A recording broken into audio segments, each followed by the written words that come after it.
First చాలా చదువుతారు, టెస్టులు రాయరు మేడం. ఎక్కువ చదువుతారు, రోజు 12 గంటలు చదువుతారు, ఒక గంట కూడా టెస్ట్ రాయరు, రాయడానికి 10 క్వశ్చన్లు కూడా టెస్ట్ రాయరు. Okay okay. రెండోది బాగా చదువుతారు, బాగా రాస్తారు టెస్టులు, పోయి ఎగ్జామ్ హాల్లో టెన్షన్ పడతారు, అక్కడ రాయలేకపోతారు, అక్కడ రాయరు.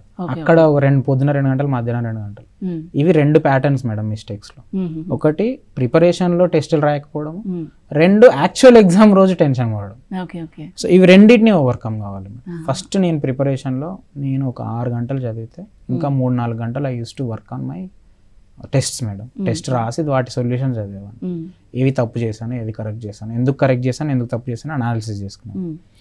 సెకండ్, నేను ఎగ్జామ్ రోజు డేని ఎవ్రీ టెస్ట్లో నేను సిమ్యులేట్ చేసేవాడిని. అంటే ఇప్పుడు నేను ఒక మాక్ టెస్ట్ రాస్తే ఈరోజు ఒక రియల్ ఎగ్జామ్లో ఎలా అయితే నేను OMR తీసుకుంటానో, ఎలా బబుల్ చేస్తాను, ఎలా అండర్లైన్ చేస్తాను, ఎలా మళ్ళీ కరెక్ట్ ఆన్సర్ మార్క్ చేస్తాను అని సిమ్యులేట్ చేసేవాడిని నేను ఎవ్రీ టెస్ట్లో.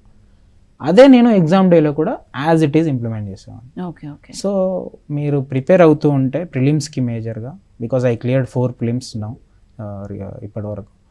మీరు ప్రిలిమ్స్ క్లియర్ చేయాలంటే మాత్రం ఎక్కువ టెస్టులు రాయండి, అండ్ ఎక్కువ టెస్టులు కూడా ఎగ్జామ్ ఎన్విరాన్మెంట్లో రాయండి, ఎగ్జామ్ డే సిమ్యులేట్ చేస్తూ రాయండి. అండ్ ఎగ్జామ్ డే రోజు మీరు ఏదైతే మాక్ టెస్ట్లో సిమ్యులేట్ చేశారో యాజ్ ఇట్ ఈస్గా అదే చేయండి, మళ్ళీ కొత్త ప్రయోగాలు చేయకండి. మొదల కొత్త ప్రయోగాలు చేస్తే మీరు ఆ రోజు టెన్షన్ పడి ఎగ్జామ్ పడుకుంటారు. Because it cost you 1 year అండి వీళ్ళకు. ఒక్కసారి ప్రిలిమ్స్కి మిస్ అయితే మళ్ళీ 1 year వరకు వెయిట్ చేయాలి.